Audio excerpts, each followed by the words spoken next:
नमस्कार, न्यूज के इकलौते फैमिली शो न्यूज की पाठशाला में आप सभी का स्वागत है। मैं हूं सुशांत सिन्हा। ये वो पाठशाला जहां सबकी क्लास लगती, खबर का हर चैप्टर इतने विस्तार से खोलता हूं कि आप उस खबर के मास्टर होकर निकलते हैं और फिर आपको घुमाना फिराना आसान बात नहीं रह जाती। तो सबसे पहले आपको बता दूं आज पाठशाला में आपके लिए क्या क्या लेकर आया हूं। वो पैसा जिसे बचाने के लिए पीएम मोदी ने दोस्तों को जेल भेज दिया। कौन से दोस्त, कौन सा पैसा, आज इसके बारे में विस्तार से बताऊंगा। मनमोहन ने डुबाया या मोदी ने, आपके पैसों का सबसे इंपॉर्टेंट चैप्टर लेकर आया। मोदी के दोस्त या राहुल गांधी के दोस्त, देश के लिए खतरा कौन है, आज इस पर भी चर्चा हो।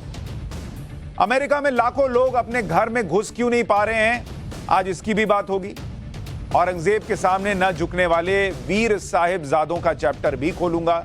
गुरु गोविंद सिंह जी के बच्चों पर कैसे कैसे अत्याचार किए औरंगजेब ने, आज आपको वो भी बताऊं।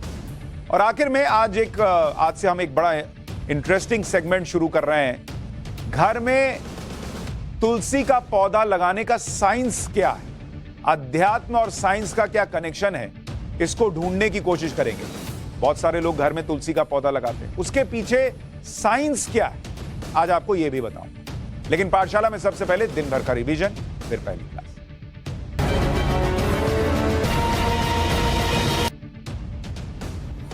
तुनीशा सुसाइड केस में उसके एक्स बॉयफ्रेंड शिजान ने आज बहुत बड़ा बयान दिया। पुलिस पूछताछ में शिजान ने बताया कि उसने श्रद्धा और आफताब केस को देखकर तुनीशा से रिश्ता तोड़ा था। वहीं तुनीशा की मां का आरोप है कि शिजान ने उसका यूज किया। पूरे मामले में पुलिस ने शिजान का फोन फॉरेंसिक जांच के लिए भेज दिया। श्रद्धा मर्डर को लेकर दिल्ली पुलिस को एक ऑडियो मिला है। सूत्रों के मुताबिक इस ऑडियो में श्रद्धा और आफताब की आवाज हो सकती है, जिसका मिलान करने के लिए आफताब का वॉइस सैंपल लिया जाएगा। सूत्रों का कहना है कि यह ऑडियो श्रद्धा की हत्या से ठीक पहले का हो सकता है। इसमें इन दोनों के झगड़ा होने की थ्योरी भी सामने आ रही है। राजस्थान में शिक्षक भर्ती का पेपर लीक होने से बीजेपी हमलावर हो गई। कोटा में बीजेपी कार्यकर्ता ठंडे पानी में उतरे और गहलोत सरकार में माफिया राज हावी होने का आरोप लगाया। अजमेर में मुख्यमंत्री अशोक गहलोत का पुतला भी फूंका गया। इसके अलावा बीजेपी कार्यकर्ताओं ने सीएम आवास का घेराव करने की कोशिश की। पेपर लीक केस में अब तक 50 से ज्यादा गिरफ्तारियां हो चुकी। नए साल की शुरुआत से पहले ही आम आदमी को महंगाई की मार पड़ी है। इस बार मदर डेयरी ने दूध के दाम बढ़ा दिए हैं। फुल क्रीम और टोन्ड दूध 2 रुपए महंगा हो गया। नई कीमतें कल से लागू होंगी। कल से मदर डेयरी का 1 लीटर का दूध 66 रुपए का मिलेगा। इस साल मदर डेयरी मार्च, अगस्त, अक्टूबर और नवंबर में भी दूध के रेट बढ़ा चुका है। अग्निवीरों के पहले बैच ने ट्रेनिंग के लिए जम्मू कश्मीर में सेना को ज्वाइन कर लिया। 30 प्रशिक्षण केंद्रों पर 200 अग्निवीरों की ट्रेनिंग शुरू हो गई है। पहले अग्निवीर बैच की तैनाती 6 महीने बाद होगी। सेना में नए जवानों की भर्ती के लिए केंद्र ने अग्निपथ योजना के नाम से इस साल जून में इस योजना की घोषणा की। प्रधानमंत्री नरेंद्र मोदी ने वीर बाल दिवस कार्यक्रम में साहिबजादों का नमन किया। दिल्ली में हुए इस कार्यक्रम में पीएम मोदी ने गुरु गोविंद सिंह के साहस को याद किया। पीएम मोदी ने कहा कि औरंगजेब की लाखों की फौज के सामने वीर खड़े थे, मगर औरंगजेब और उसकी लाखों की फौज की तलवार वीर साहिबजादों के इरादों को डिगा नहीं सकती। चीन में कोरोना के बढ़ते खतरे को देखते हुए हिंदुस्तान अलर्ट पर है। इंग्लैंड और थाईलैंड से बिहार पहुंचे 4 विदेशी नागरिकों को कोरोना पॉजिटिव पाए जाने पर आइसोलेट कर दिया गया। यूपी में भी एयरपोर्ट पर यात्रियों का चेकअप शुरू हो गया है। पिछले 24 घंटे में देश में कोरोना के 196 मामले सामने आए। वडोदरा में एक एमएस यूनिवर्सिटी है, वहां पे नमाज पढ़ने का मामला सामने आया। इसके बाद वीएचपी कार्यकर्ताओं ने विरोध प्रदर्शन किया और हनुमान चालीसा का पाठ किया। नमाज पढ़ने का आरोप 2 छात्रों पर है जो एग्जाम देने पहुंचे थे। यूनिवर्सिटी प्रशासन का कहना है कि वो छात्रों की काउंसलिंग करेंगे। मामला तूल पकड़ने के बाद यूनिवर्सिटी के विजिलेंस अमले के साथ पुलिस की टीम भी मौके पर पहुंची। पाकिस्तान की इस्लामाबाद हाईकोर्ट ने एक आदेश जारी किया। इसके तहत पाकिस्तान सरकार को 1947 से अब तक मिले उन तोहफों की जानकारी देनी होगी जो सभी प्रधानमंत्री और राष्ट्रपति को मिले। कोर्ट ने 1 महीने के भीतर रिपोर्ट पेश करने के लिए कहा है। वहीं पाकिस्तान सरकार की तरफ से कहा गया है कि 1990 से पहले के रिकॉर्ड्स मौजूद ही नहीं। तो ये हो गया दिन भर का रिवीजन। अब पाठशाला की पहली क्लास और इसमें आपके उन पैसों का चैप्टर जिसे बचाने के लिए पीएम मोदी ने बड़े बड़े लोगों को जेल भेज दिया।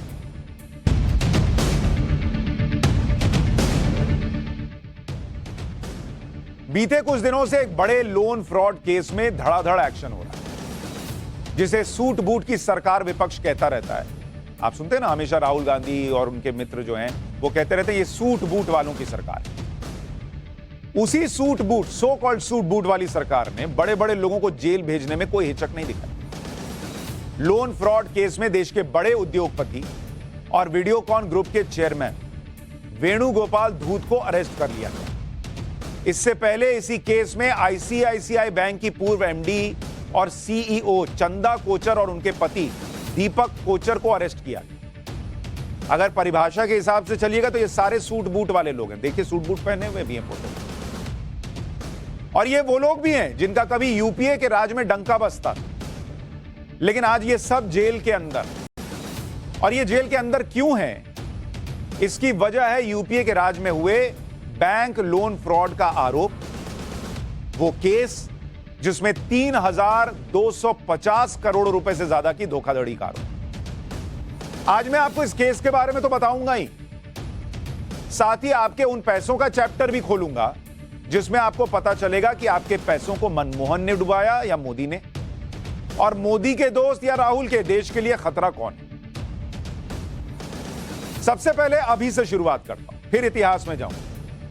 जिस लोन फ्रॉड मामले में वेणुगोपाल धूत जैसे बड़े उद्योगपति और चंदा कोचर जैसी नामी बैंकर को अंदर कर दिया गया, उस मामले में सीबीआई ने एफआईआर कब दर्ज की थी पता है?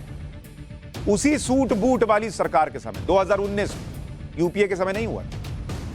लेकिन यह मामला कब शुरू हुआ वो भी बताता हूं। साल 2017 में सीबीआई को शिकायत मिली कि चंदा कोचर ने रिश्वत लेकर वीडियोकॉन ग्रुप को लोन बांट दिए। अब अगर सूट बूट वाली सरकार थी तो बचाना चाहिए था, पर ऐसा हुआ नहीं। साल 2018 में सीबीआई ने इसकी जांच शुरू कर दी और साल 2019 में एफआईआर दर्ज हो गई। एफआईआर में चंदा कोचर, दीपक कोचर जो उनके पति हैं, और वेणुगोपाल धूत का नाम आ गया, वीडियोकॉन के जो चेयरमैन। इसके अलावा दीपक कोचर की company new power renewables private limited का नाम आया। अब इसका नाम क्यों आया अभी आगे बताऊं।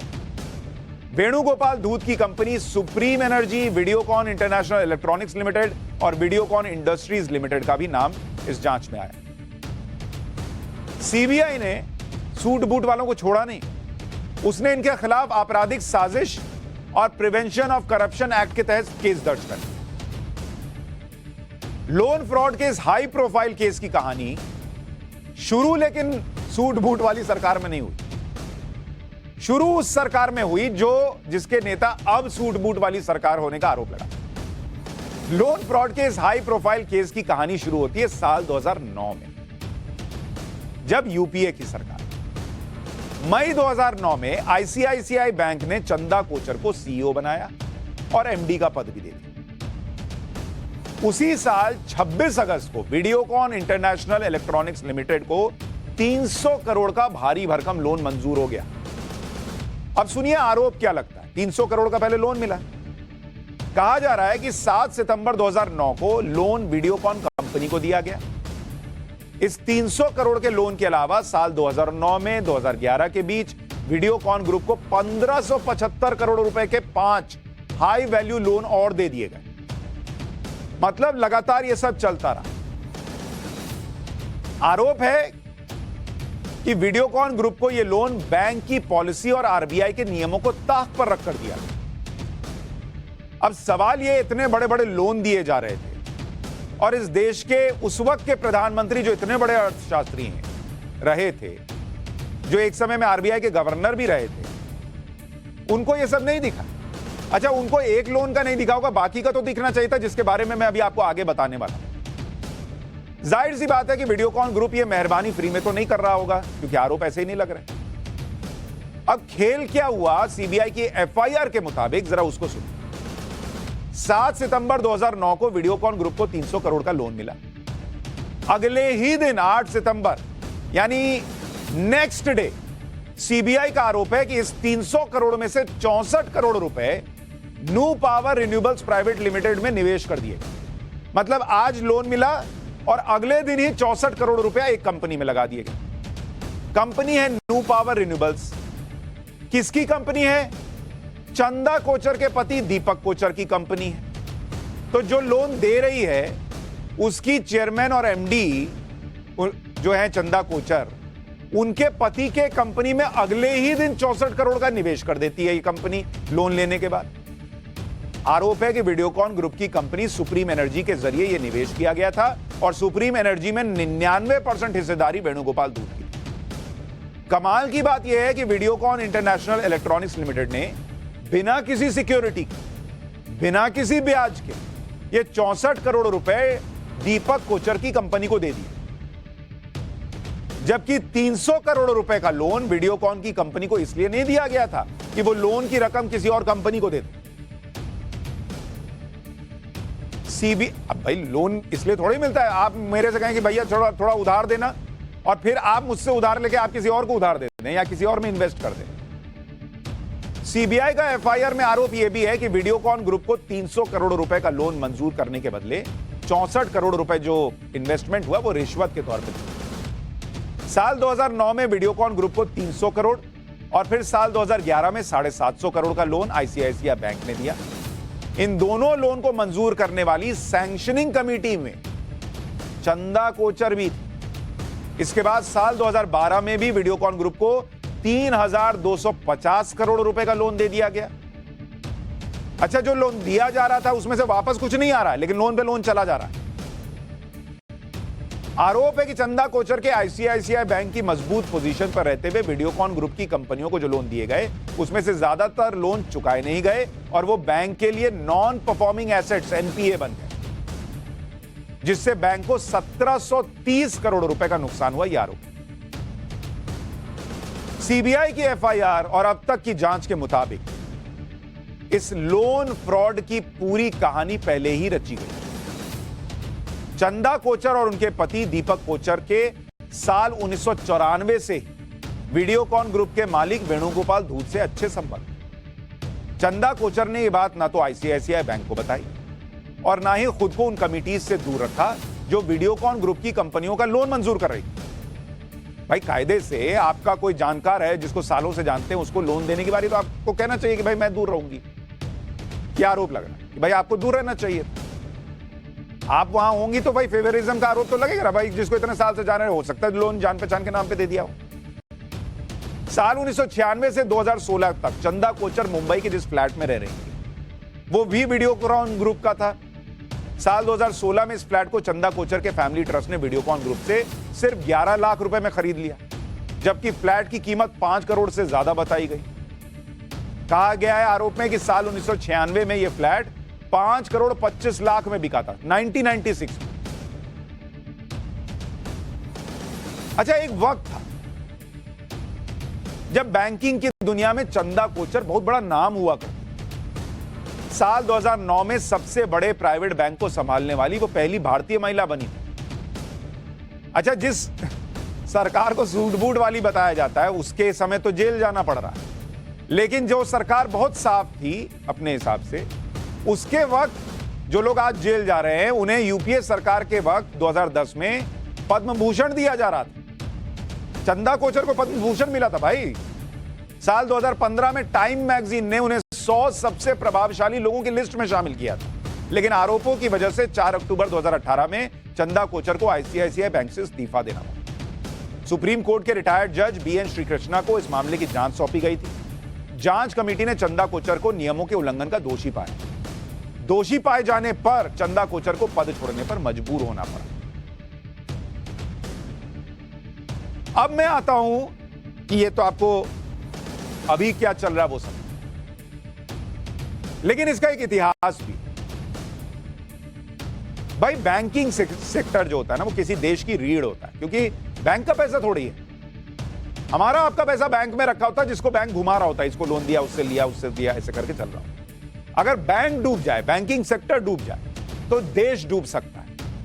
अब आपको बताता हूं कि इस देश में बैंकिंग सेक्टर में पिछले कुछ सालों में चल क्या रहा, और अगर नरेंद्र मोदी ने कुछ सुधार न किए होते तो कितने लोगों का पैसा डूब गया होता, कितने बैंक डूब गए होते। सुनिए, यूपीए सरकार के दौरान बैंकों में चल रहे इस तरह के खेल के बारे में साल 2018 के कार्यक्रम में प्रधानमंत्री नरेंद्र मोदी ने पहले तो बताया। तब प्रधानमंत्री नरेंद्र मोदी ने क्या कहा था आपको याद दिलाता हूं, फिर आऊंगा आरबीआई ने इसको लेकर क्या कहा। जरा इसको सुनिए। प्रधानमंत्री नरेंद्र मोदी ने 2018 के एक कार्यक्रम में कहा था कि 1947 से लेकर 2008 तक, ये कितना होता है 61 ईयर्स, 61 साल में देश में कितने लोन बैंकों ने बांटे? आप सोचिए, कुछ गेस कीजिए। 18 लाख करोड़, 18 लाख सीआर का लोन बैंकों ने दिया, बैंकों ने दिया 61 साल में 18 लाख करोड़। और 2008 से लेकर 2014 के बीच मात्र 6 साल के अंदर कितना लोन बांटा गया आपको पता है? 52 लाख करोड़ रुपए। 61 साल में 18 लाख करोड़ का लोन देश भर में बांटा गया, मात्र 6 साल में 52 लाख करोड़ का लोन बांट दिया। और प्रधानमंत्री नरेंद्र मोदी ने इसको लेकर बताया कि बॉस उस वक्त तो फोन बैंकिंग चल रही थी, और क्या क्या चल रहा था मैं बताऊं उससे पहले जरा प्रधानमंत्री नरेंद्र मोदी को एक बार सुनिए उन्होंने क्या कहा। ये टेक्नोलॉजी तो अब आई, लेकिन उस समय एक स्पेशल परंपरा चल रही थी फोन बैंकिंग की। और इस फोन बैंकिंग का प्रसार उतना हुआ था, अनेक नामदार अगर फोन कर दें तो बैंकिंग और फोन पर कर्ज देने वाले बेड़ा पार लोन मिल ही जाता था। जिस भी बड़े धनी धन्ना सेठ को लोन चाहिए होता था, वो नामदारों से बैंक में फोन करवा देता था। बैंक वाले फिर उस व्यक्ति या उस कंपनी को जट से अरबों खरबों रुपयों का कर्ज दे देते थे। सारे नियम, सारे कायदा कानून से ऊपर था उन नामदारों का टेलीफोन। कांग्रेस और उसके नामदारों की फोन बैंकिंग ने देश को बहुत नुकसान पहुंचाया। अब सवाल यह भी उठता है कि बैंकों ने इस तरह की फोन बैंकिंग से मना क्यों नहीं किया? साथियों, आपको ये पता है कि उस समय बैंकों में नामदारों के आशीर्वाद से ही अधिकांश लोगों की नियुक्ति होती थी। नामदारों के प्रभाव की वजह से ही बैंक के बड़े बड़े दिग्गज भी लोन देने से मना नहीं कर पाते थे।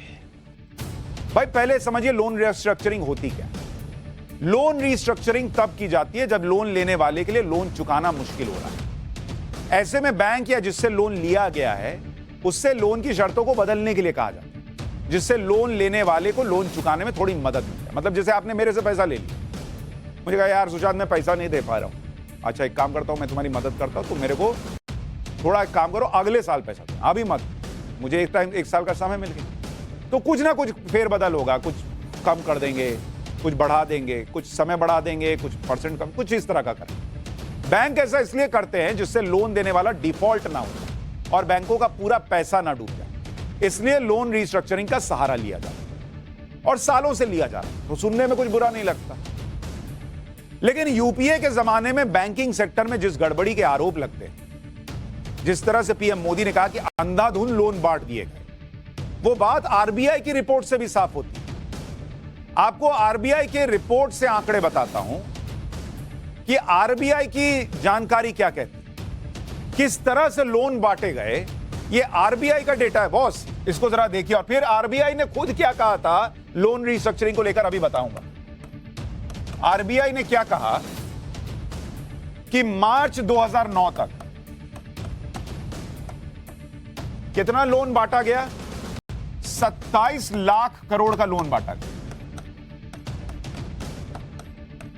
लोन बांटा बैंकों ने 27 लाख करोड़। फिर मार्च 2010, यानी एक साल में यह करीब 5 लाख करोड़ और लोन बांट दिया गया, 32 लाख करोड़ हो गया, यानी 5 लाख सीआर प्लस हो गया। पिछले साल के एक साल में 5 लाख करोड़ का लोन बांट दिया बैंकों ने। फिर 2011 ये हो गया 39 लाख करोड़। ये आपको राउंड फिगर में बता रहा हूं, थोड़ा आगे पीछे होगा। 39 लाख करोड़ हो गया, मतलब 7 लाख करोड़ एक्स्ट्रा जुड़ गया। फिर मार्च 2012 इसमें बढ़कर ये 46 लाख करोड़ हो गया। मतलब अगर आप देखिए एक एक साल में 5-5 लाख करोड़, 7-7 लाख करोड़ का लोन बट रहा है। यही प्रधानमंत्री नरेंद्र मोदी कह रहे हैं। आ कितना रहा है वापस इसका हिसाब नहीं है, लोन दो, धड़ाधड़ लोन दिया जा रहा है। अब जरा इसमें से लोन रीस्ट्रक्चरिंग का आंकड़ा सुनो। लोन रीस्ट्रक्चरिंग का आंकड़ा आपको बता रहा किस तरह से हुआ। मार्च 2009 में कितना लोन रीस्ट्रक्चर कर दिया गया? 75,000 करोड़ का लोन रीस्ट्रक्चर किया।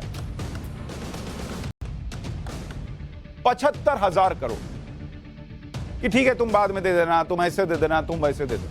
आपका जो बैंक 1 रुपया नहीं छोड़ेगी। 75,000 करोड़ का लोन रीस्ट्रक्चर हो रहा है। अच्छा, इससे हो क्या रहा है? वो एनपीए भी नहीं हो रहा है, तो उससे वसूली का रास्ता भी नहीं खुल रहा है। वो अलग मजे में, आप अलग मजे में। फिर मार्च 2010 में कितना लोन रीस्ट्रक्चर हो गया? 1,36,000 करोड़ का लोन रीस्ट्रक्चर कर दिया गया कि चलो बाद में देखते हैं कैसे करना है, क्या करना। 1,36,000 करोड़। और अगर आप ये देखेंगे दोनों के डेटा के बीच, ये 81% का जंप है बॉस। 81% का एक साल के अंदर। मार्च 2011 में कितना लोन रीस्ट्रक्चर हुआ? 1,37,000 करोड़। इतना। और मार्च 2012 में यह बढ़कर चला गया 2,18,000 करोड़। अब ये कितना का जंप है? अगर इन दोनों साल में देखिएगा 58% का जंप है। बॉस ये चल क्या रहा है? हैं? लोन रीस्ट्रक्चरिंग के नाम पर। और सबसे इंपॉर्टेंट बात, चलिए कोई कह सकता है कि नरेंद्र मोदी कह रहे हैं वो पॉलिटिक्स कर रहे होंगे, लेकिन आरबीआई क्या कह रही थी भाई? ये तो आज की बात बता रहा हूं। नरेंद्र मोदी 2018 में कह रहे हैं जब उनकी सरकार बन गई। उस जमाने में आरबीआई बोल रही थी। वैसे तो लोन रिस्ट्रक्चरिंग बैंकिंग सेक्टर के लिए नई बात नहीं है, बैंक इस विकल्प का इस्तेमाल करते रहे, लेकिन जब इस तरह के विकल्प का ज्यादा इस्तेमाल होने लगे तो उसके दुरुपयोग का खतरा बन जाता है।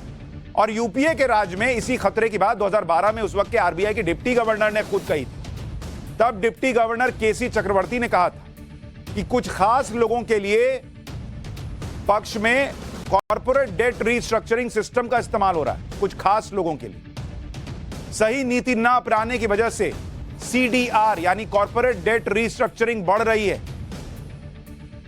यानी सूट बूट वालों के जो लोन थे उनको रिस्ट्रक्चर किया जा रहा है। सीडीआर उन लोगों के लिए फायदे का सौदा बन रही है जिसके बाद सिस्टम का एक्सेस है, जिसके पास। जो वही बात जो नरेंद्र मोदी 2018 में कह रहे हैं, वही बात केसी चक्रवर्ती डिप्टी गवर्नर आरबीआई के 2012 में कह रहे हैं। जिनके पास एक्सेस है सिस्टम का, उनका लोन रिस्ट्रक्चर हो जा रहा है। केसी चक्रवर्ती ने तब यह भी कहा था कि लोन देते वक्त सही प्रक्रिया का पालन न करने की वजह से सीडीआर के केसेस बढ़ रहे हैं। लोन रिस्ट्रक्चरिंग ज्यादा पब्लिक बैंकों में हो रही है, सरकारी बैंकों में ज्यादा हो रही थी। यह देखा गया है कि सीडीआर के केस बड़े उद्योगपतियों से ज्यादा जुड़े हुए हैं। आरबीआई का डिप्टी गवर्नर 2012 में कह रहा है कि बॉस ये लोन रिस्ट्रक्चरिंग जो हो रही है इसमें सूट बूट वालों को फायदा होता दिख रहा है। तब के प्रधानमंत्री क्या कर रहे थे बॉस? अगर उसी वक्त एक्शन हुआ होता तो क्या आज जो आरोप लग रहे हैं चंदा कोचर पर, जो गिरफ्तारियां आज हो रही हैं, वो उस वक्त नहीं हो सकती थी? और तब डिप्टी गवर्नर ने इस बात पर चिंता जताई थी कि लोन रिस्ट्रक्चरिंग के मामले बढ़ गए हैं। और एक चिंता और थी कि लोन रिस्ट्रक्चरिंग पारदर्शी तरीके से नहीं की जा रही और इसका भारी बोझ पब्लिक सेक्टर बैंक पर पड़ रहा है, सरकारी बैंकों पर। अरे बॉस, डूब जाता सारा पैसा हमारा आपका अगर आकर नरेंद्र मोदी ने चीजें ना सुधारी होती। आरबीआई की रिपोर्ट के मुताबिक साल 2009 से साल 2012 के बीच पब्लिक सेक्टर में जमकर लोन रिस्ट्रक्चरिंग की गई। सुनिए सरकारी बैंकों में क्या चल रहा था। ये आरबीआई का डेटा है। सरकारी बैंक, सारा पैसा उड़ गया होता। 2009-10 में कुल लोन में बढ़त कितनी हुई? कुल लोन बढ़े 19%, 19%। और लोन रिस्ट्रक्चरिंग कितनी बढ़ी? जो इन लोगों ने रिस्ट्रक्चरिंग बढ़ी कितनी भाई? 96% लोन रिस्ट्रक्चरिंग बढ़ गई सरकारी बैंकों में बॉस। 96%। कोई पूछे कैसे हो रहा था ये? 2008-9 के मुकाबले 96% ज्यादा लोन रिस्ट्रक्चर हो गए कैसे? 2010-11 में जो लोन बांटे सरकारी बैंकों ने उसमें बढ़ोतरी हुई 23%। और जो लोन रिस्ट्रक्चरिंग की बढ़त थी वो करीब 3.86%। और 2011-12 में अचानक से फिर बढ़ गया। लोन बांटे 16% और लोन रिस्ट्रक्चरिंग कितनी की?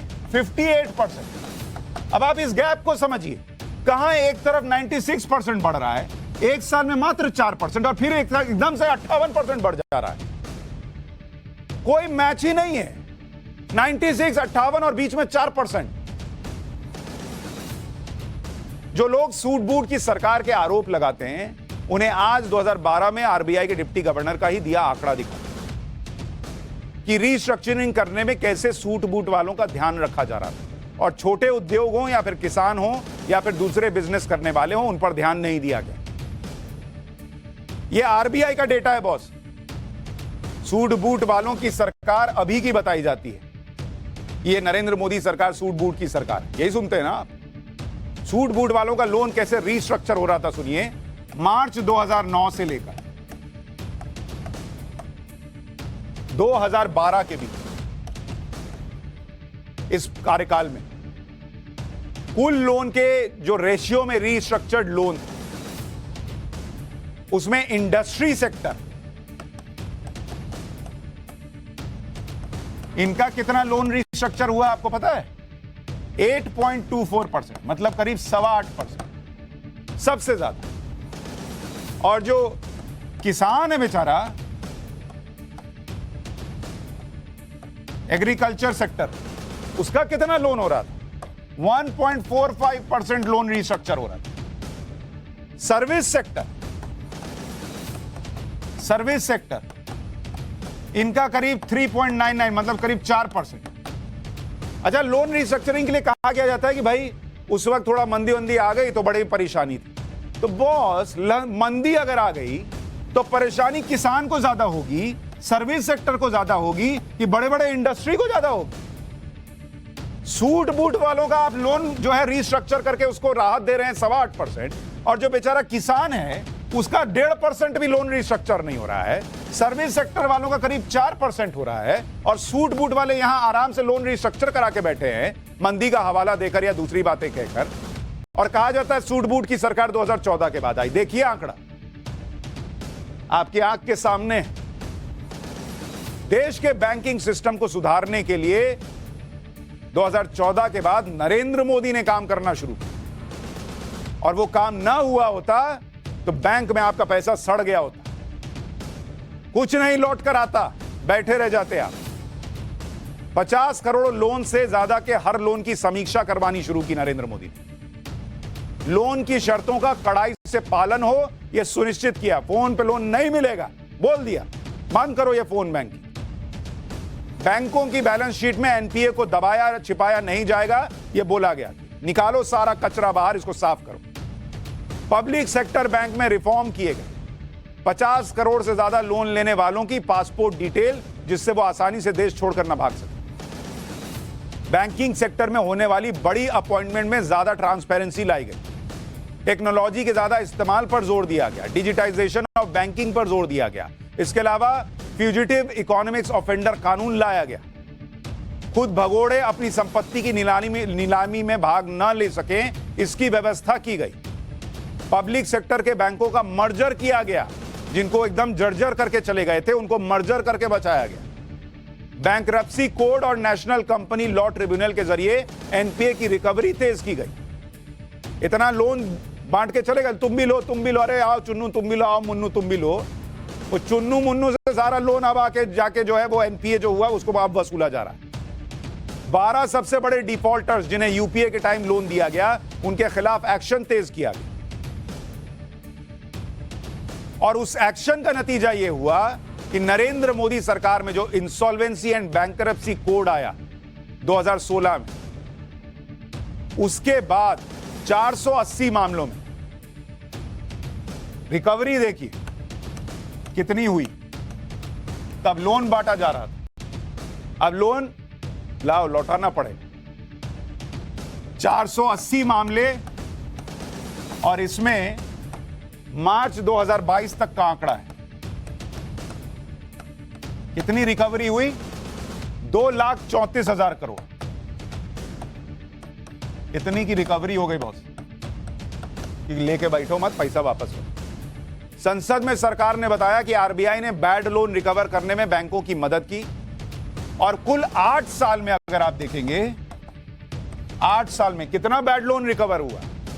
8,60,000 करोड़ का बैड लोन रिकवर हुआ है बॉस। इतना पैसा वापस आया, नहीं तो चला गया था। फिर उसके बाद आप बैठे रहते और सोचते मेरा बैंक जो है वो मुझे पैसा क्यों नहीं निकालने दे रहा। अच्छा, इसी तरह से सूट बूट वाली सरकार के नैरेटिव को बनाए रखने के लिए पिछले 1 साल से ड्रग्स का मामला भी खूब उछाला जाता रहा और अब तक ऐसा किया जाता है। अभी हाल में गुजरात चुनाव के प्रचार के दौरान राहुल गांधी ने कहा था कि गुजरात ड्रग्स का सेंटर बन गया है और सारे ड्रग्स मुंद्रा पोर्ट से ही निकल रहे हैं, लेकिन एक्शन नहीं हो रहा। मुंद्रा पोर्ट गुजरात के कच्छ में है। राहुल गांधी यहां से ड्रग्स के पकड़े जाने पर अपनी राजनीति इसलिए करते हैं क्योंकि मुंद्रा पोर्ट उद्योगपति गौतम अडानी की कंपनी। तो वो बताने के लिए कि भाई सूट बूट वालों की सरकार है, इसलिए देखिए वहां पर जो है वो ड्रग्स जाता है पकड़ा। अरे भाई, एक तो सूट बूट वालों की सरकार होगी तो गुजरात में बीजेपी की सरकार, केंद्र में बीजेपी की सरकार, वो ड्रग्स पकड़ा क्यों जाएगा? फिर वो तो आराम से जाएगा, जाओ तुम भी अगर मदद ही करनी हो। लेकिन कौन पलट के पूछे? आपको याद होगा कि मुंद्रा पोर्ट से पिछले साल सितंबर में ड्रग्स की बड़ी खेप पकड़ी गई, जिसकी कीमत 21,000 करोड़ रुपए से ज्यादा बताई गई। इसी के बाद से राजनीति लगातार चल रही है और खूब प्रोपेगेंडा भी चलता रहा, क्योंकि उसके बाद से कई बार मुंद्रा पोर्ट में ड्रग्स पकड़ी गई। लेकिन यह ध्यान रखना चाहिए कि ड्रग्स खुद डायरेक्टरेट ऑफ रेवेन्यू इंटेलिजेंस यानी DRI और कस्टम विभाग ने पकड़ी। अडानी समूह ने भी प्रोपेगेंडा पर जवाब दिया था कि वो सिर्फ पोर्ट का संचालन करते हैं, कोई पोर्ट ऑपरेटर आने जाने वाले कंटेनर नहीं देखता। उनके पास पुलिस जैसे अधिकार नहीं है, वो काम DRI और कस्टम का है। और वही काम मुंद्रा पोर्ट पर DRI और कस्टम ने किया। लेकिन इन सब फैक्ट्स में उन लोगों को कोई लेना देना नहीं है जिन्हें नरेंद्र मोदी को घेरने के लिए प्रोपेगेंडा करना है, सूट बूट वाली की सरकार बताना है। अच्छा, लोग भी कॉमन सेंस नहीं लगाते कि सूट बूट वाले की सरकार है तो भैया ये पकड़ा ही क्यों जाता, चला जाता। फिर जो लोग इस तरह की बातें करते हैं उन्हें यह समझ में नहीं आता कि ज्यादा मात्रा में ड्रग्स पकड़े जाने का मतलब एजेंसियां ज्यादा एक्टिव हैं, ये दिखता है। बिना एक्टिव हुए ड्रग्स पकड़ रहे हैं। अब अगर ड्रग्स के खिलाफ लड़ाई में नरेंद्र मोदी और मनमोहन सिंह का स्कोर बता दिया जाए तो उन लोगों को पता चलेगा कि पहले क्या होता था और अब क्या होता है। अगर आप देखेंगे कि मनमोहन सरकार और अभी नरेंद्र मोदी सरकार ड्रग्स के मामले में क्या कर रहे हैं, 2006 से 2013 इसके बीच करीब 1.5 लाख केजी ड्रग्स पकड़ी। ड्रग्स और 2014 से 2022 इस दौरान कितनी ड्रग्स पकड़ी गई? 3,30,000 केजी। अब बताइए, यानी 100% से भी ज्यादा ड्रग्स पकड़ी जा रही है और कहा जा रहा है कि यहां जो है सूट बूट वालों की सरकार चल रही है, ड्रग्स को आगे बढ़ाया जा रहा है। और इसकी कीमत कितनी है? 2006 से 2013 तक कितनी कीमत की ड्रग्स पकड़ी गई? 768 करोड़ की कीमत थी जो ड्रग्स पकड़ी। और 2014 से 2022 के बीच कितने कीमत की ड्रग्स पकड़ी गई? 20,000 करोड़, इतने की ड्रग्स पकड़ी गई। अब बताइए, 2500% का इजाफा है। कितने केस हुए इस दौरान? इस दौरान 1257 केस हुए और 2014 से 2022 के बीच में कितने केस होते हैं? 3172 केस होते हैं, यानी 152% ज्यादा। ड्रग्स के मामले में गिरफ्तारी 2006 से 2013 के बीच जो गिरफ्तारियां हुई वो 2014 और 2022 का आंकड़ा देखिएगा तो उसमें ज्यादा हुई है, 260% ज्यादा।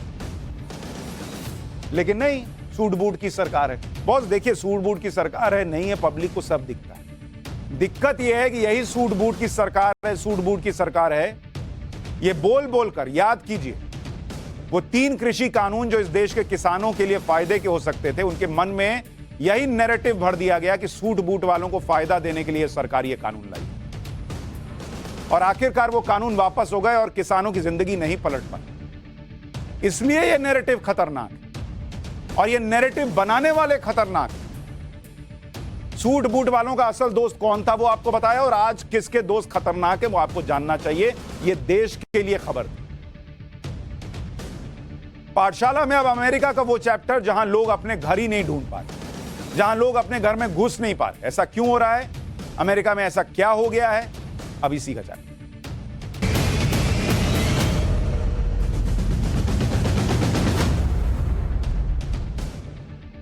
सबसे पहले आपको अमेरिका की कुछ तस्वीरें दिखाता हूं। आपको समझ में नहीं आ रहा होगा कि किसी का घर कहां है, घर जाने का रास्ता कहां है। ना दिख रहे हैं घर, ना सड़क दिख रही है। ये घर है बॉस, ये अमेरिका में घर है। ये देखने में समझ में नहीं आ रहा है, ऐसा लग रहा है कि जैसे कोई बच्चों का कार्टून हो और उसमें कुछ बर्फ से बना दिया गया हो। ये घर है, सड़क कहां है दिख नहीं रहा। और सारे घरों का ये हाल है कि लोग अपना घर ही नहीं ढूंढ पा रहे, कौन किसका घर है, अंदर कहां से घुसे हैं उनको समझ में नहीं आ रहा। ये घरों की हालत हो गई है। ये अमेरिका की हालत है इस वक्त। अगर घर मिल जाए तो लोग घर में घुसने का रास्ता नहीं ढूंढ पा रहे भाई, ये हालत हो गई है। टेस्ला कंपनी को देखिए,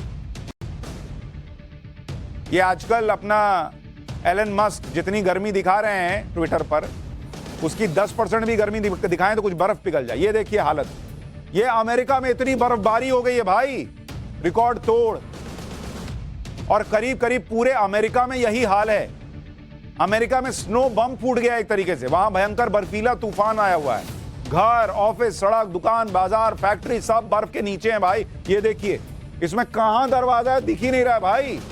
और ऐसा लग रहा है बर्फ ने पूरी तरीके से घर को जकड़ लिया है। ऐसी तस्वीरें आपने शायद ही कभी देखी होंगी। ये तो वो बच्चे छोटे छोटे, ये देखिए सड़क, कहां ये गाड़ी चलेगी भाई, इतनी सड़क पे बर्फ जमी हुई। यहां दिल्ली में हम लोग 4 डिग्री और 5 डिग्री में कूद रहे हैं, वहां आप सोचिए टायर सफेद हो गया है। ये बड़ा सा ट्रक है, ये तो बर्फ में धंस गया है। इमारतों पर इतनी बर्फ जम गई है कि इमारतों की पहचान करने में दिक्कत आ रही है। अमेरिका में ये तबाही अचानक कैसे आई है मैं आपको आगे बताऊंगा कि इसकी वजह क्या है। लेकिन सोचिए, दुनिया की सबसे बड़ी महाशक्ति अमेरिका बर्फीले तूफान के सामने सिकुड़ गया है। भारी बर्फबारी, तेज बारिश और गिरते तापमान ने पिछले 50-60 घंटों में 20 करोड़ लोगों की जिंदगी बदल दी। वैसे तो इन तस्वीरों को देखकर ही आपको ठंड लग सकती है, लेकिन अमेरिका के लोगों के बारे में सोचिए, क्योंकि वो तो इस बर्फीले संकट को झेल रहे हैं और जिनका घर जम गया उसमें से कई लोग अंदर हैं, वो बाहर नहीं निकल सकते। वो बेचारा देखिए फावड़ा लेके खोद रहा है, खुद मशीन लगाई है, वो मशीन जो है वो उसका दम फूल जा रहा है, और क्योंकि वो हटा रही है, ऊपर से बर्फ गिर रही है। अचानक आए इस तूफान को अमेरिका में आर्कटिक ब्लास्ट और बॉम्ब साइक्लोन कहा जा रहा है। जैसे किसी बड़े ब्लास्ट में बारूद और दूसरे एक्सप्लोसिव निकलते हैं, उसी तरह इस तूफान में बर्फ का धमाका हो रहा है। इसमें कुछ ही देर में तापमान अचानक नीचे गिरता है और भारी बर्फबारी शुरू हो जाती है और लोगों को संभलने का मौका ही नहीं मिलता। ऐसा क्यों हो रहा है इसके बारे में आगे बताऊंगा, लेकिन उससे पहले यह जान लीजिए कि इस तूफान ने कितनी तबाही मचाई। अमेरिका के 50 में से 40 राज्य इस समय इस बर्फीले तूफान का सामना कर रहे हैं। 50 में से 40। 20 लाख घरों में बिजली नहीं है। इतनी बर्फ है लेकिन बिजली नहीं है। सोचिए कैसे हालत होगी उनकी। तेज तूफान से पावर हाउस बंद हो गए। 46 से ज्यादा लोगों की मौत हो चुकी है। यह आंकड़ा बढ़ सकता है, जैसे हालात है बढ़ेगा ही। सड़कों पर 4-4 फीट ऊंची बर्फ जम गई।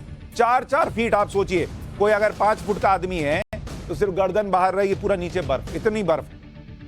गाड़ियों पर बर्फ की चादर जम जाने की वजह से कई लोग अपनी गाड़ी के अंदर मारे गए वो निकल ही नहीं पाए। वो सोचे होंगे कि गाड़ी में रहते हैं, थोड़ी देर में निकल जाएंगे, बर्फ रुकेगी। वो अंदर ही जम के मर गए। कुछ लोग घने कोहरे की वजह से एक्सीडेंट में मारे गए। बहुत से इलाकों में 100 से 120 किलोमीटर प्रति घंटे की स्पीड से हवाएं चल रही हैं। मतलब बर्फ तो है ही, ऊपर से हवा है। सबसे हैरान करने वाली बात यह है कि अमेरिका में कई इलाकों में तापमान -10 से -50 डिग्री सेल्सियस नीचे चला गया है। -50 बॉस। कई जगह तो तापमान आधे से 1 घंटे के अंदर माइनस में चला गया। मतलब आदमी घर से बाहर निकला, हवाई जहाज अटके हुए हैं, एयरपोर्ट के बाहर टैक्सी अटकी हुई। जब तक बर्फ नहीं हटेगी तब तक गाड़ियां नहीं चल सकती, और जब तक मौसम नहीं सुधरेगा फ्लाइट नहीं उड़ सकती। तो सब एयरपोर्ट पर फंस गए। अमेरिका में हवाई जहाज से लेकर ट्रेन, बस, टैक्सी, एम्बुलेंस सब अटके हुए भाई। 10 मिनट की दूरी तय करने में 3 से 4 घंटे लग जा रहे हैं। लोगों को तो सलाह दी जा रही है कि घर से निकलिए ही मत, क्योंकि गिरते तापमान और बर्फबारी से शरीर जम सकता है, हार्ट अटैक आ सकता है। भाई दिल ही जम गया, खून जम गया, क्या कीजिएगा। पिछले 3-4 दिनों से हमारे यहां लोग एक ही बात कह रहे हैं ना कि अचानक ठंड बहुत बढ़ गई। रजाइयां तो पहले से ही निकली गई हैं, हीटर ब्लोअर निकालने शुरू कर दिए लोगों ने, क्योंकि दिल्ली का तापमान पिछले 7 दिनों में 12 डिग्री सेल्सियस से 6 डिग्री पर आ गया। 12 डिग्री से 6 डिग्री पर आया तो हमारी हालत खराब, सोचिए। और हमें कड़ाके की ठंड महसूस होती। लेकिन अमेरिका का हाल सोचिए, वहां पिछले 3 दिनों के अंदर तापमान -10 से -50 डिग्री चला गया। हमारे यहां श्रीनगर और लद्दाख में भी इतना तापमान नहीं गिरता जितना आजकल अमेरिका के ज्यादातर शहरों में गिरा हुआ। अमेरिका के मौसम विभाग की तरफ से जारी की गई एक तस्वीर दिखाता हूं, जिसमें तापमान किस तरह से गिरा है यह बताया गया। जरा इस तस्वीर को देखिए, यहां पर डालते तो आपको जरा और कायदे से समझ में आएगा। इस तस्वीर में गहरा बैगनी रंग जो आप देख रहे हैं ना, ये हिस्सा जो है वो उस इलाके का है जहां तापमान -40 डिग्री से -50 डिग्री सेल्सियस तक गिर गया है। ये जो गहरा बैगनी देख रहे हैं, इन इलाकों में भयंकर ठंड है, -50 डिग्री सेल्सियस। यहां आपको बिलिंग्स, मिनियापोलिस, शिकागो ये सब दिख रहे हैं। इसके बाद जो गुलाबी रंग वाला है, जिसमें कैंसस सिटी है, शिकागो, इसके दोनों के बीच में पड़ रहा है, यहां पे -30 डिग्री से -40 डिग्री, इधर -50, इधर -30 से 40, इतना तापमान गिर गया। और ये जो हल्का बैगनी आप देख रहे हैं, जहां मेम्फिस है, यहां -20 से -30 डिग्री सेल्सियस है। और उससे नीचे जो आप आसमानी देख रहे हैं, जहां डलास है, यहां -10 से -20 डिग्री सेल्सियस तापमान माइनस। ये अमेरिका का मैप है जो आपको बता रहा है कि वहां क्या हालात बने हुए, -50, -40, -30, -20। ये अमेरिका में हाल। और ऊपर से सबसे बड़ा संकट यह है कि लाखों घरों में बिजली नहीं, हीटर ब्लोअर सब बंद। अच्छा, वहां हमारी तरह सड़कों पर अलाव अंगीठी का चलन तो है नहीं कि लोगों ने वहां अलाव जला लिया, 20 लोग बैठ गए, हाँ बहुत ठंड है, ये तो चलता नहीं वहां। सोचिए क्या हालत होगी। अब आपको बताता हूं कि अमेरिका में ये तूफान आया कैसे और क्यों इसे आर्कटिक ब्लास्ट कहा जाता है। इसे समझने के लिए अमेरिका का ये नक्शा देखिए, जिसके ऊपरी हिस्से पर नॉर्थ पोल का आर्कटिक का इलाका दिखाई दे रहा है, जो बहुत ठंडा और बर्फीला इलाका है। जैसे अपने यहां हिमालय है, इसी आर्कटिक इलाके से इस तूफान की शुरुआत हुई।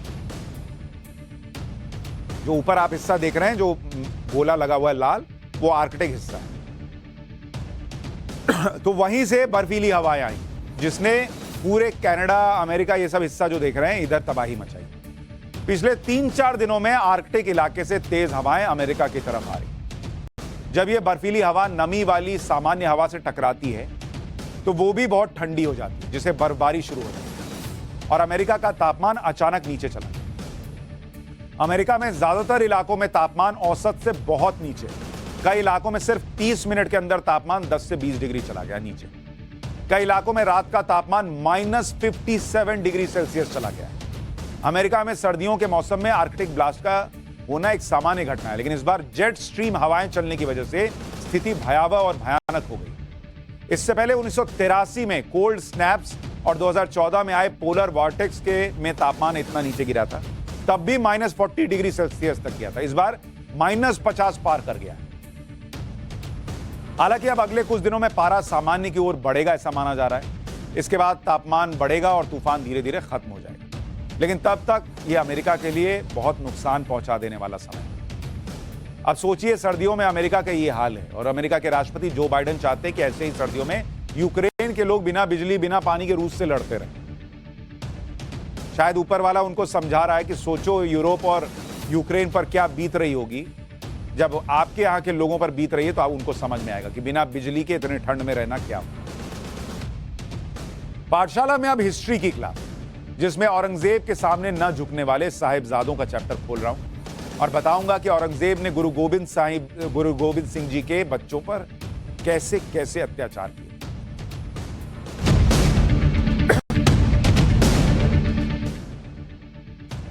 पाठशाला में हम भारत के उस इतिहास के बारे में आपको बताते रहे जो इतिहास गुलामी का नहीं, जो इतिहास भारत के त्याग, बलिदान और शौर्य का है, जिस इतिहास पर हम सभी को गर्व करना चाहिए। आज हिस्ट्री की क्लास में आपको गुरु गोविंद सिंह के वीर साहिबजादों के चैप्टर के बारे में बता रहा हूं। जो वीर साहिबजादे किसी की धमकी से डरे नहीं, इनसे इनकार कर दिया, जिसके बाद गुरु गोविंद सिंह जी के बेटों को मुगलों ने जिंदा दीवार में चुनवा दिया था, जिंदा। और वो जिंदा दीवार में चुनना पसंद किए, लेकिन उन्होंने औरंगजेब के सामने हार नहीं मानी। और सोचिए वो औरंगजेब भी कैसा था जिसका इतिहास मुगलों का रटाया जाता है कि उसने बच्चों को दीवार में चुनवा दिया। गुरु गोविंद सिंह के इन दो छोटे साहिबजादों के नाम थे जोरावर सिंह और बाबा फतेह सिंह। आज का दिन इन्हीं छोटे साहिबजादों के बलिदान की याद में मनाया जाता है। इसके इतिहास की शुरुआत होती है सन 1699। गुरु गोविंद सिंह जी भारत से मुगलों को खत्म करना चाहते थे और इसलिए उन्होंने पंजाब के आनंदपुर साहिब में खालसा पंथ की स्थापना की। आनंदपुर साहिब पंजाब के रूपनगर जिले में पड़ता है। खालसा पंथ के तहत जवानों को तैयार किया जाता था जो मुगलों के खिलाफ सैन्य अभियान में गुरु गोविंद सिंह जी के साथ शामिल होते। सिखों की बढ़ती ताकत से औरंगजेब परेशान होने लगा और उसने गुरु गोविंद सिंह जी को कैद करने के लिए आनंदपुर साहिब पर हमला करने का आदेश दिया। औरंगजेब ने अपने दो सेनापतियों पैंदा खान और दीना बेग को आनंदपुर पर हमला करने के लिए भेजा। लगभग 10,000 मुगल सेना के साथ दोनों ने आनंदपुर को घेर लिया, लेकिन युद्ध में गुरु गोविंद सिंह जी के नेतृत्व में सिखों ने मुगलों को बुरी तरह से हराया। बची हुई मुगल सेना किसी तरह से जान बचाकर वापस लौटी। गुरु गोविंद सिंह जी से हारकर औरंगजेब के लिए यह किसी झटके से कम नहीं था। वो इस हार को सहन नहीं कर पा रहा था। 4 साल बाद औरंगजेब ने फिर से आनंदपुर पर हमला करने का आदेश दिया। मई 1704 में मुगल सेना ने आनंदपुर साहिब पर फिर से हमला किया। मुगल सेना की कमान सरहिंद के मुगल सूबेदार वजीर खान के हाथ में। मुगल सेना ने आनंदपुर के किले का 6-7 महीने तक घेराव किया। किले के अंदर राशन और पानी की सप्लाई काट दी। फिर भी गुरु गोविंद सिंह जी ने हार नहीं मानी और वो खुद मुगलों से लड़ने के लिए किले से बाहर आने वाले थे, लेकिन वहां मौजूद सैनिकों ने गुरु गोविंद सिंह जी को रोका और किले से बाहर निकल जाने के लिए कहा। इसी बीच औरंगजेब ने भी गुरु गोविंद सिंह जी और परिवार को बाहर निकलकर जाने की पेशकश की। औरंगजेब ने भी यह कहा कि मुगल सेना उनका पीछा नहीं करेगी। गुरु गोविंद सिंह जी को औरंगजेब की बातों पर विश्वास नहीं, लेकिन आनंदपुर किले में मौजूद सिख सैनिकों ने कहा कि आपका सही सलामत रहना बहुत जरूरी है। इसके बाद गुरु गोविंद सिंह जी ने अपने परिवार के साथ किले से बाहर निकलने का फैसला किया। दिसंबर 1704 में गुरु गोविंद सिंह जी और उनके 4 पुत्र बाबा अजीत सिंह, बाबा जुझार सिंह, बाबा जोरावर सिंह और बाबा फतेह सिंह के साथ वो किले से बाहर निकले। गुरु गोविंद सिंह जी की माता गुजरी देवी भी साथ में। गुरु गोविंद सिंह जैसे ही किले से बाहर निकले, मुगल फौज उनके पीछे लगे। वो औरंगजेब सच बोलने वाला था, एक नंबर का झूठा। गुरु गोविंद सिंह परिवार के साथ जिस तरफ बढ़ रहे थे, उस रास्ते पर आगे जाकर सरसा नदी पड़ती। सरसा नदी में उस समय बाढ़ आई हुई थी, जिसके कारण नदी पार करते समय गुरु गोविंद सिंह का परिवार बिछड़ गया। माता गुजरी देवी और दोनों छोटे साहिबजादे जोरावर सिंह और फतेह सिंह परिवार से अलग हो गए और आनंदपुर में ही रह गए, जबकि गुरु गोविंद सिंह जी और उनके बड़े पुत्र चमकौर साहिब पहुंचे। गुरु गोविंद सिंह के दोनों छोटे बेटों 9 साल के जोरावर सिंह जी और 7 साल के फतेह सिंह अपनी दादी गुजरी देवी जी के साथ आनंदपुर में ही रह गए। माता गुजरी देवी अपने पोतों को लेकर एक गांव में पहुंची, जहां गुरु गोविंद सिंह का एक पुराना सेवक गंगू मिला। इतिहासकार एन्ना बिगेलो ने अपनी किताब sharing the secret practising pluralism in Muslim north India में लिखा है कि गंगू ने माता गुजरी देवी और बाबा जोरावर सिंह और बाबा फतेह सिंह को अपने घर में रखा। माता गुजरी देवी के पास जो सामान था उसमें कुछ सोने के सिक्के भी थे। रात में गंगू ने इन सिक्कों को चुरा लिया। गंगू ने इनाम की लालच में माता गुजरी देवी और दोनों साहिबजादों की खबर कोतवाली में दे दी। सरहिंद के मुगल सूबेदार वजीर खान को यह खबर मिली तो उसने माता गुजरी देवी और साहिबजादों को सरहिंद लाने का आदेश दिया। सरहिंद में माता गुजरी देवी और जोरावर सिंह और फतेह सिंह को ठंडा बुर्ज कैद खाने में डाल दिया। इस कैद खाने में सिर्फ सलाखें थी, जिसकी वजह से कैदी रात भर ठंड में ठिठुरते रहते थे। जिस ठंडा बुर्ज कैद खाने में दोनों साहिबजादों जोरावर सिंह और फतेह सिंह को कैद किया गया था उसे आज ठंडा बुर्ज गुरुद्वारा फतेहगढ़ गुरुद्वारा कहते हैं, जिसकी तस्वीर आप देखें। यहां जोरावर सिंह और फतेह सिंह जी के बलिदान की कहानी जानने के लिए हर साल लाखों लोग आते हैं। सिखों के लिए यह बहुत पवित्र गुरुद्वारा।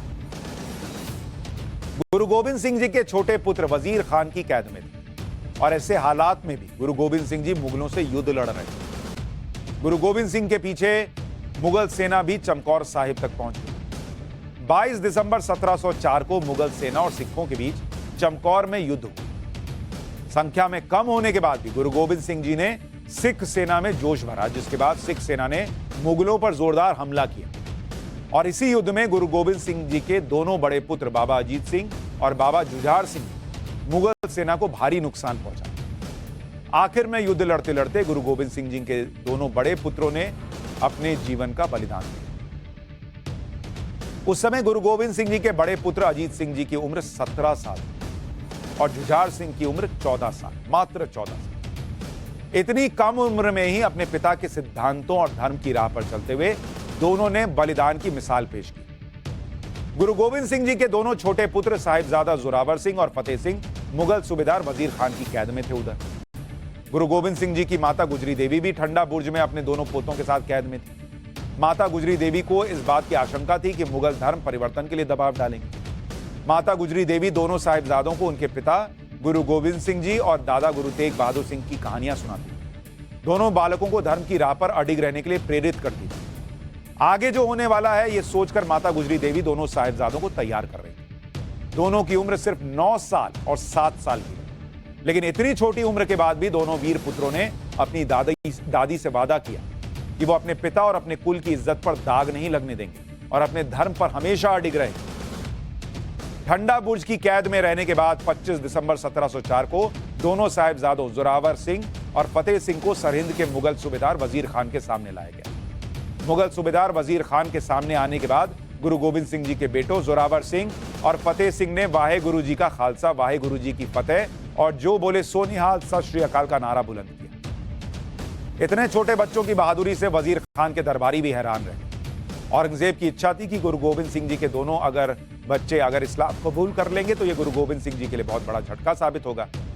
वजीर खान के मंत्री दीवान सुचानंद ने जोरावर सिंह और फतेह सिंह से कहा वो सिर झुकाकर इस्लाम कबूल करें, उनकी जान बच जाएगी। इस्लाम कबूल करने की बात पर दोनों साहिबजादों ने कहा कि हम अकाल पुरख के सिवाय कहीं सिर नहीं झुकाते।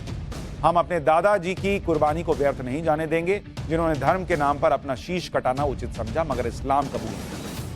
छोटी उम्र के बालकों के मुंह से ऐसी बातें सुनकर वजीर खान बौखला गया और उसने दोनों को दीवार में जिंदा चुनवाने का आदेश दिया। वजीर खान अपने मंत्री दीवान सुचानंद की बातों से सहमत था और उसने जोरावर सिंह और फतेह सिंह को जिंदा दीवार में चुनवा देने का आदेश दिया और उन्हें जिंदा दीवार में चुनवा दिया। लेकिन दोनों ही साहिबजादों की यह वीरता, उनका अडिग रहना हर शख्स के लिए एक मिसाल है।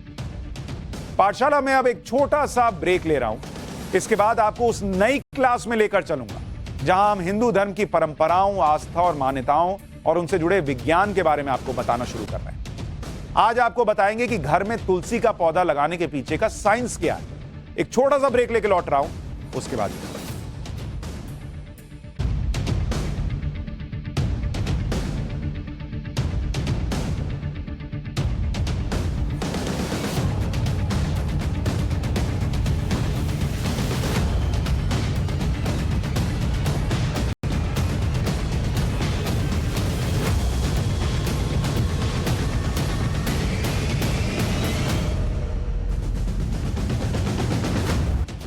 और अब पाठशाला में हमारे स्पेशल सेगमेंट का वक्त है। हिंदू परंपरा में तुलसी के पौधे को बहुत पवित्र माना जाता है। ज्यादातर घर में तुलसी का पौधा होता है और उसकी पूजा भी की जाती है। विज्ञान भी तुलसी के महत्व को मानता है। ऑस्ट्रेलिया की RMIT यूनिवर्सिटी के मुताबिक तुलसी का पौधा प्रदूषण से शरीर के अंगों को बचाता है। खांसी जुकाम के इलाज में से लेकर इम्यूनिटी को मजबूत करने के लिए औषधि के रूप में तुलसी का बड़ा महत्व है। तुलसी ब्लड प्रेशर और ब्लड शुगर को काबू में रखता है। तुलसी के फायदों के बारे में चरक संहिता में भी उल्लेख किया गया है। तुलसी के पौधे में एंटीऑक्सीडेंट होते हैं जो skin cancer, lung cancer, liver cancer से बचाते हैं और इसलिए कहा जाता है कि हमारे पुरखों ने इसको माना था कि तुलसी के पौधे को घर में रखना चाहिए ताकि आप ऐसी बीमारियों से दूर रह सकें। पाठशाला में आज के लिए इतना ही। कल रात 8:50 तक फिर मुलाकात होगी।